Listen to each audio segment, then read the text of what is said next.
Welcome everybody to the Living Your Career show. My name is Roisin Duffy. I'm a director at Blue Sky Careers. We are a recruitment and career advisory agency. And the theme of our show today, and it's in the backdrop of philanthropy, is knowing how do you recognize that sliding door moment in your career? And how do you know that you should step through and also the profound effects it will have on a personal and professional level on your life if you do step through? My guest today is Rowan Foster. Rowan encountered and recognized that moment as being significant in his life when a close friend, Adam Smitty, died. Rowan was involved in the startup of the Smiling for Smitty program, a series of cycling and triathlon events. And Rowan, you have raised more than 10 million for cancer research at the Mater. I would also say that Rowan is the current Director of Corporate and Community Engagement at the Mater. Previously, he was the head of fundraising at Endeavour Foundation, and he also spent 2 years leading engagement for the organising group of the 2018 Commonwealth Games. Rowan Foster, welcome to the show. Thanks, Roisin. Sorry, I'm having a few tech difficulties there. I can't hear too well. So are you hearing me okay? I'm hearing you perfectly. Okay, it's not working too well on my end, sorry. It's a bit sort of rumbled with your audio, sorry. So can you hear me now if I speak to you? That's a lot better now, thank you. All right, that's fantastic. I guess, Rowan, philanthropy, it's a very broad discipline. You know, it can mean foundation, it can mean charity, it can mean community organization, it involves individuals, it involves corporate organizations. It's a very complex subject. What does the notion of philanthropy mean to you? Yeah, thanks, Roisin, and sorry about the technical difficulties there. Get back. We'll work it out. We'll work it out. Very important conversation about people's generosity. But look, I think that's a question I probably couldn't have answered sort of some 15 years ago. And you mentioned at the start there, a great mate in Adam Smith's answer, and that changed my life profoundly, both personally and professionally.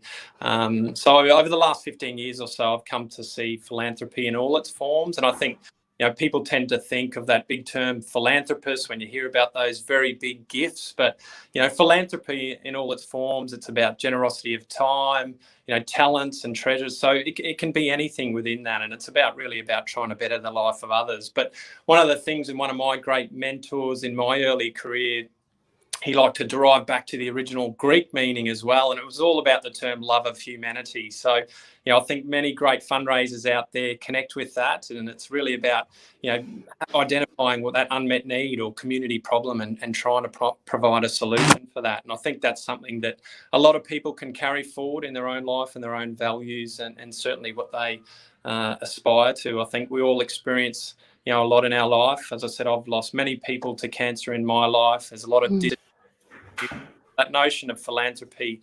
You know, it's really about trying to better life and better our communities as well. And that love of humanity is really such a strong term within that. Rowan, you and I met at the time that you encountered this significant moment in your life, which was, do I step away from a lucrative corporate life? There is no doubt that you could have gone in that direction. And do I do something that is profoundly important to me? Tell me a little bit about how you recognized that this was going to be a game changer for you in your career.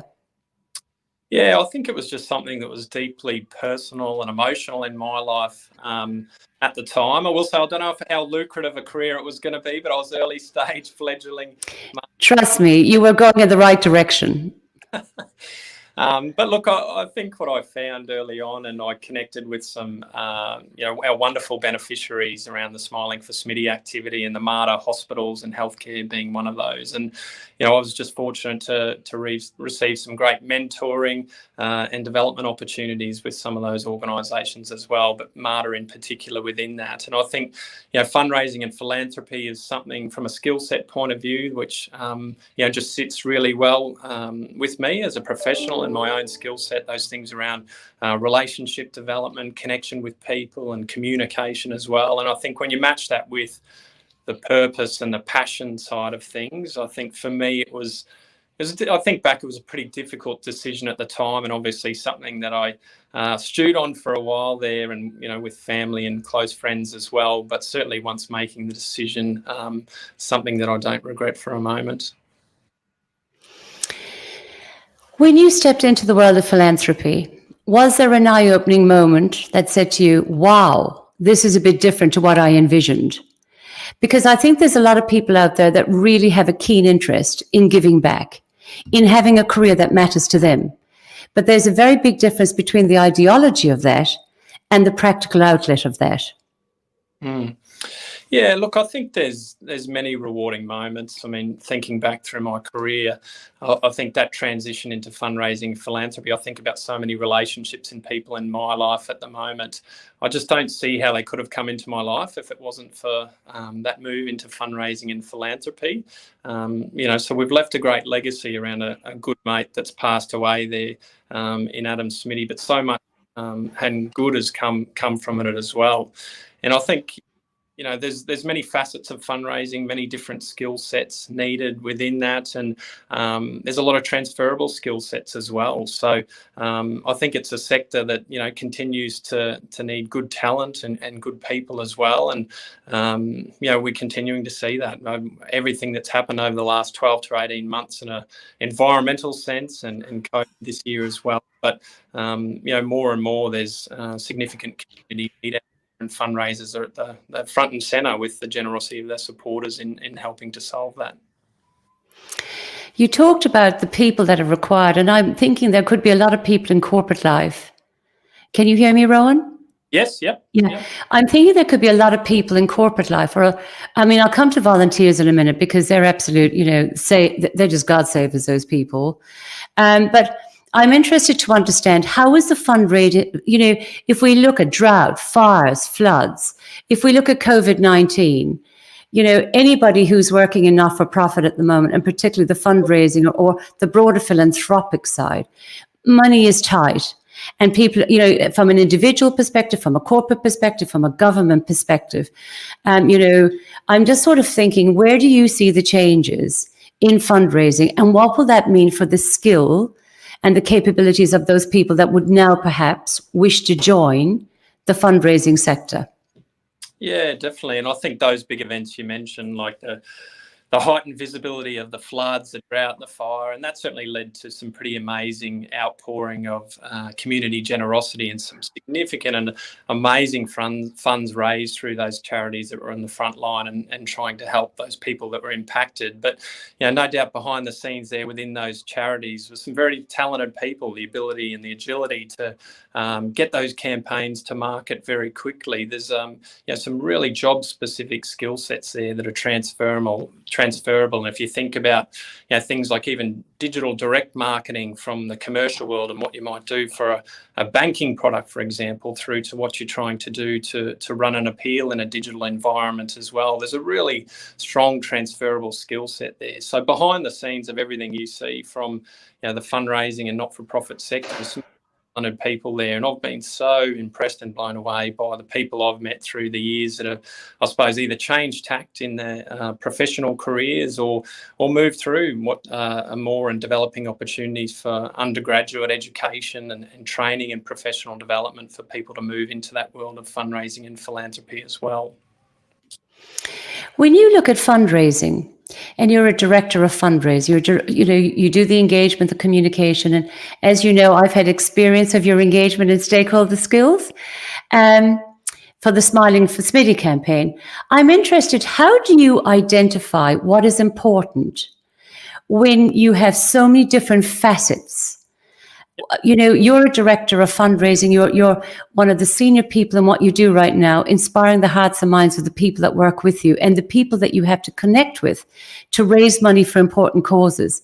How do you prioritize that effort in terms of what's important? Yeah, look, I think, whether that's recruiting people into your organisation and people that connect with your mission and your purpose, I think for fundraisers, first and foremost, it's about that integrity and transparency as well. And that's a big part of being a professional fundraiser. If you think about sort of that notion of philanthropy and people so giving with their generosity, whether that's time or money or otherwise. We as fundraisers are stewards of that generosity and time as well. So, the ability to be able to communicate and create relationships and be trusted within that sort of integrity and transparency and reporting back on impact. I mean, that's all so critical at the front line of that. I think for those that are, career fundraisers and professional fundraisers, I think we all acknowledge the work of, our professional bodies in supporting that as well. I mean, things like organisations like Fundraising Institute of Australia do a wonderful job with the CEO, Catherine Raskob, and her team as well. They've just transformed a lot of what they do over the last few years to really put that emphasis on the integrity and credibility of the profession as well within that. And there's things like the FIA code, which was introduced a few years ago, which was all about the ethical conduct of fundraising within that. And it's something that I believe in very strongly, but also, what I want my team to sort of commit to and connect to as well in the way that they conduct themselves as well. Because I think even if, and I often go back and think about my own personal giving and giving to multiple charities, you can have many and varied experiences across those charities in communication and storytelling as well. So I think it's just really important that, we put the onus of responsibility and emphasis on ourselves as fundraisers to be good stewards of that philanthropy and generosity. And that's really critical for me and what I'm looking for people in the team, and obviously how they drive forward and sort of serve the mission of those charities. I'm curious, we talked about different campaigns, and obviously we're Smiling for Smitty, and there's been other campaigns as well that you've been instrumental in. I'm wondering, we all have all of these. It's somebody's birthday, I want to raise money for charity. Somebody's running, I recently gave money, for example, to domestic violence or, food bank. We all have so much demand right now, and times are so critical in terms of the priorities of the time, in terms of what we give money to. So, as you know, I've always had a great belief in contributing to cancer. I have lost people to cancer, and it's been, I was reeling after that experience.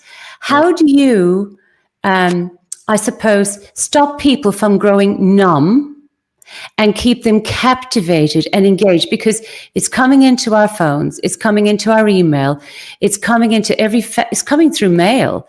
Please contribute, please contribute, please contribute. And as you say, the techniques and the tools are getting more sophisticated, more insightful. How do you stop people from being numb to your causes? That's a curious one. Yeah, look, and I think there's a lot of generosity out there. I think Australia is a community, such a generous nation, but there's also, so many wonderful causes out there as well. And I think, my connection or pathway into the world of fundraising came from exactly, similar experience, Roisin, and losing people in my life to cancer. And that's something that I'm passionate about and give to. But at the heart of it, as a professional fundraiser, we're trying to tell stories, and storytelling's at sort of the heart of what we do. And there are so many emotive stories out there that can be a really compelling reason to give, whether that's people undertaking cancer treatment, an unmet need in that sort of space. But I think the elements around good fundraising are problem, solution, and action based, and the donor or supporter seeing themselves having a role in solving that problem. So it's really around articulating that, whatever communication channel it is. And, some of the more traditional or oldest forms of fundraising in those direct mail packs and the mail packs that people will get every tax time and Christmas. But it is the way the world works. And we talked about things, how you might market banking products, for example. There's a lot of sophistication and professionalism in the world of fundraising now as well, in taking these campaigns to market. But if you don't have a good, compelling proposition within that connects with donors and helps meet their philanthropic intent or their reason to give, then you're always going to struggle. So, for me, it really comes back to building a really strong case for support, where donors and supporters see themselves having a role in solving that problem. I remember you, as we know, from the Smiling for Smitty campaign, which I thought, really I felt that was synonymous with you and the very essence of your being. I'm curious what you learned from the Smiling for Smitty campaign that you take to other campaigns. And I'm talking in terms of your own personal development, in terms of your own professional journey, and how you then nurture and inspire that in the people who work for you. Yeah. And I think for those that don't know a lot about the Smiling for Smitty background, after Adam passed away, we wanted to emulate one of his dreams, I suppose, which Adam's dream was always trying to cycle from Brisbane to Townsville with just a credit card in his back pocket. So it was called a credit card ride. And he'd often asked his coach and a great mate of mine, Mark Smoothie, to go do that credit card ride. And Sharky always said no. He doesn't know why he said no, but it just didn't seem like something he wanted to do. And after Adam passed away, it sort of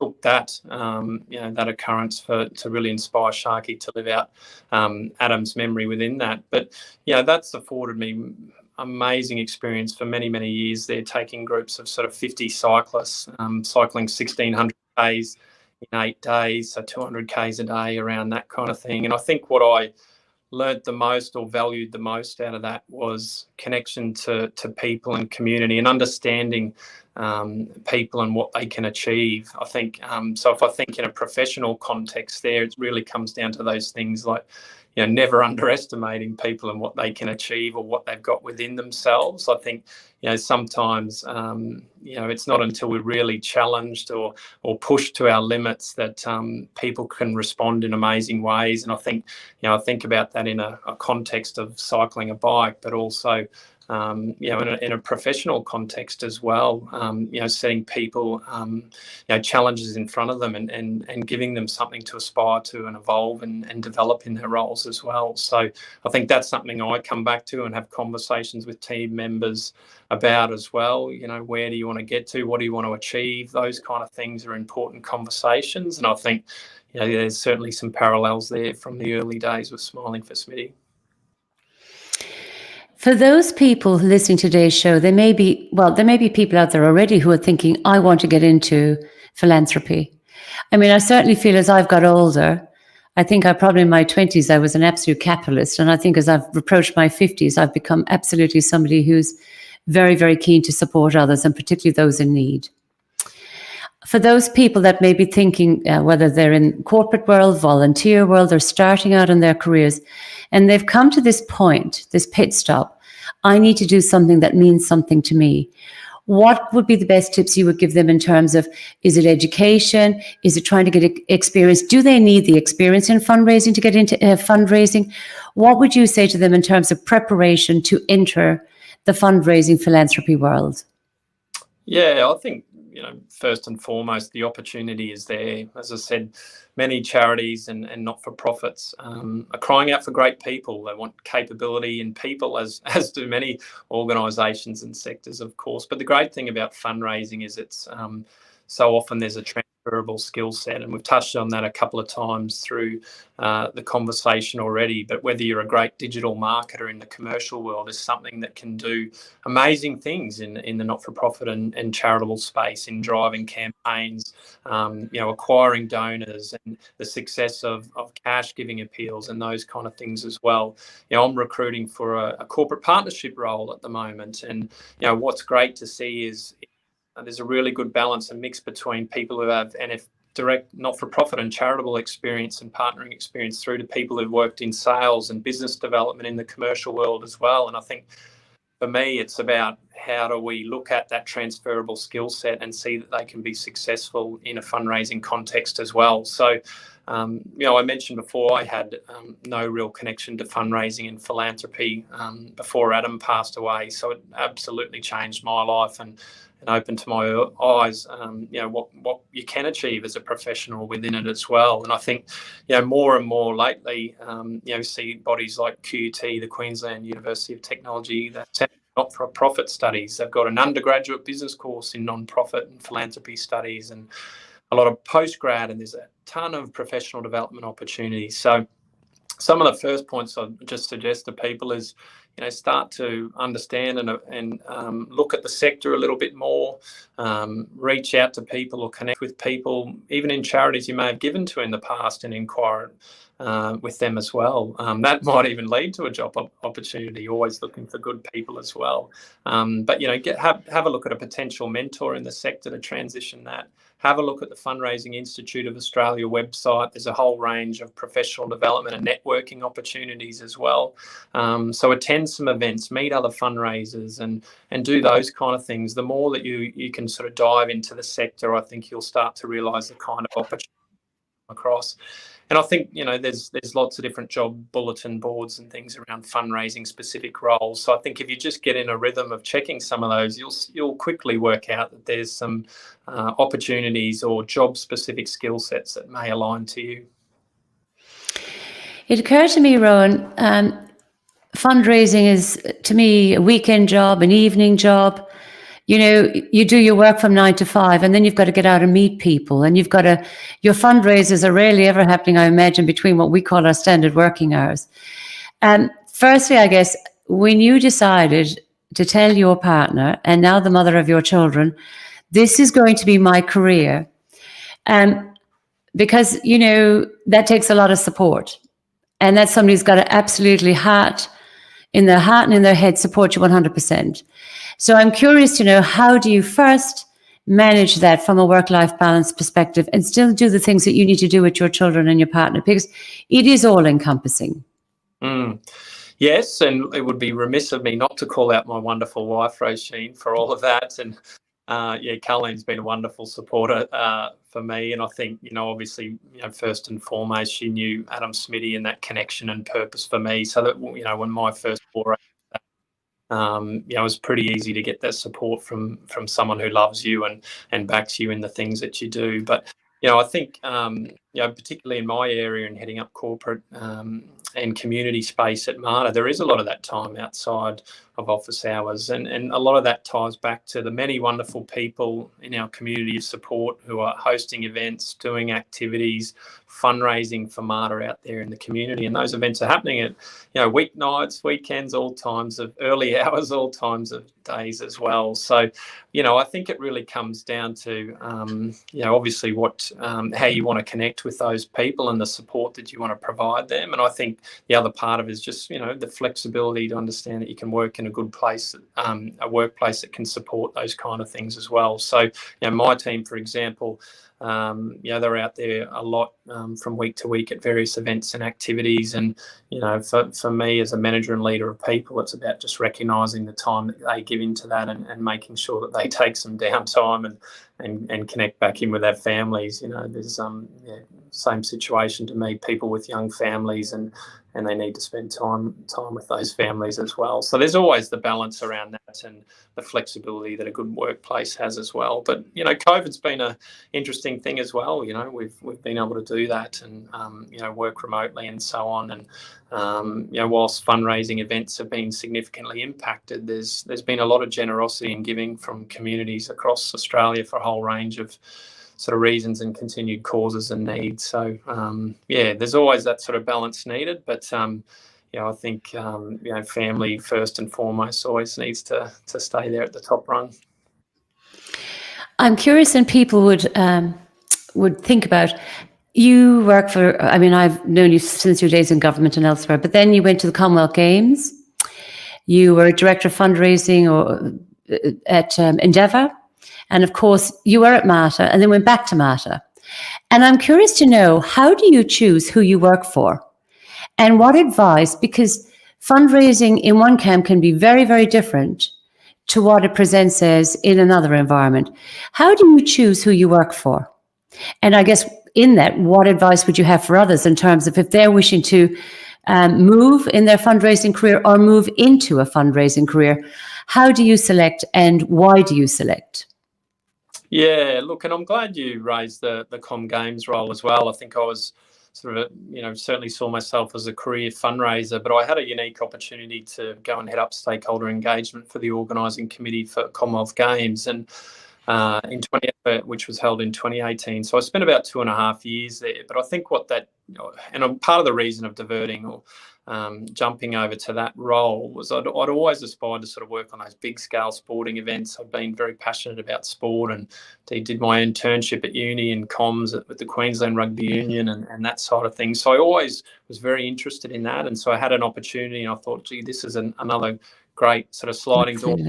Chase that sort of piece. But by the end of that 2.5 years, I think I really missed the world of fundraising and philanthropy. And I think what it meant around connecting with people and connecting with purpose and mission around good fundraising organisations as well. So I think that really just reinforced or steeled me to return to the sector and stay on that path longer term. I think what's critical for people moving into the sector or where they might want to move across charities, I think, I always start with connecting with the mission of a charity. And that was one of the reasons I returned to Mater. I'm very passionate about health and well-being. And, for Mater, they've been huge and very successful nationally and globally around cancer research. So for me, I connect very personally with that mission as well, around proactive health and well-being and all those elements too. So for me, it was an easy sort of decision to come back to Mater in that sort of sense. So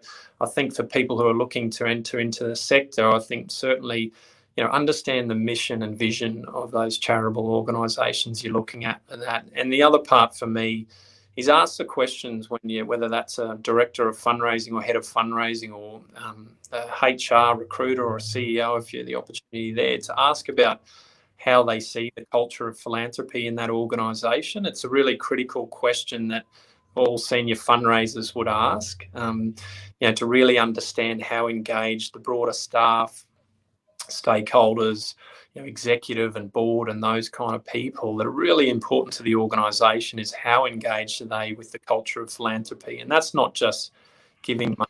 Talked about earlier, it's about giving of time or referrals or the ability for frontline staff to connect potential supporters and donors into the fundraising team. So that kind of cultural piece is really important. And so there's organisations out there that would certainly do fundraising, but they may be missing that cultural sort of piece, which can probably put a ceiling on what you can achieve. Rowan, we can't leave today's session without talking about volunteers. Yep. These people that give so selflessly of their time, that care so passionately about the work that they do. And I imagine COVID-19 has had a big impact on, firstly, with social isolation, your ability to run some of those events, as we've just discussed. But I guess we're now going into 2021. We're possibly looking at vaccination. I'd like to understand the role of volunteers and how that is going to change. And I guess how you get your volunteers and rally your troops to be with you, to stay with you, and to stay true to the cause. Yeah, look, and I've seen it in a range of contexts, from the Commonwealth Games scaling up to 15,000 volunteers, through to the great work that many charities do, and the Mater Foundation and Mater Hospitals indeed run a really robust and strong volunteer program as well.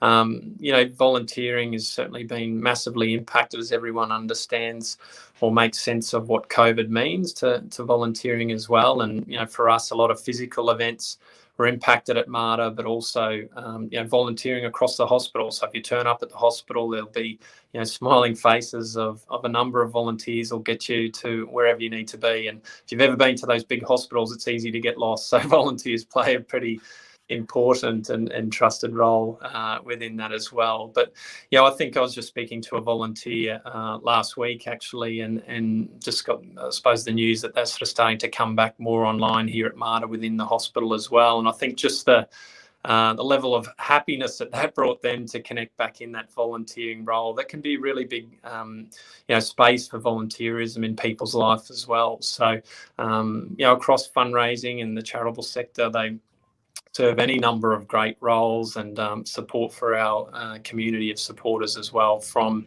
we run big mass participation fund runs, which we'll hopefully do again in March next year, COVID pending, but that's all on track, and we need hundreds of volunteers for that kind of piece through to that. Or, we've had a wonderful volunteer for many years that comes in and writes thank you cards to our supporters and donors as well. So I think the key thing across all of that is, just communication within it as well, and obviously connecting with them regularly around both the impact that they make as a volunteer and, just managing the expectations in the current environment and when some of that stuff can start to scale up again. But, volunteers are at the heart of what many charities do. So we're so thankful to have that generosity of time and giving from people. And I think that's, again, just another great piece of the notion of philanthropy. It's not about just giving money, it's about giving time and energy as well.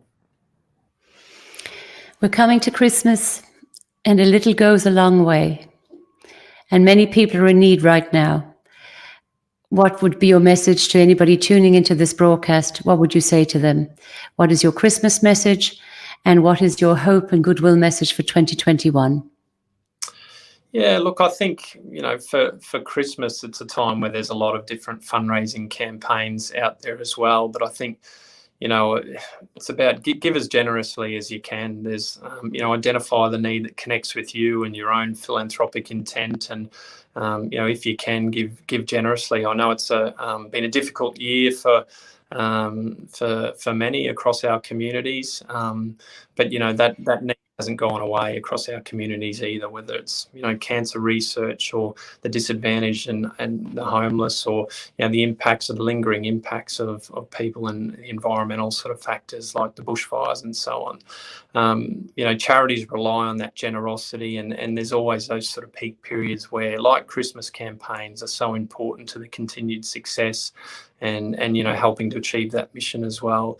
I think for those people that, Christmas is always a good time to reflect on, your career and where you want to be over, coming 12 months and more and longer. And I think for those that have taken anything from today or piqued curiosity in what they might want to do in the world of fundraising and philanthropy, then I'd certainly encourage you to look at that and don't doubt yourself in the sense that you could make a valued and meaningful contribution to the sector as well. As I said, there's a lot of opportunity out there for people with a whole range of skill sets and backgrounds as well.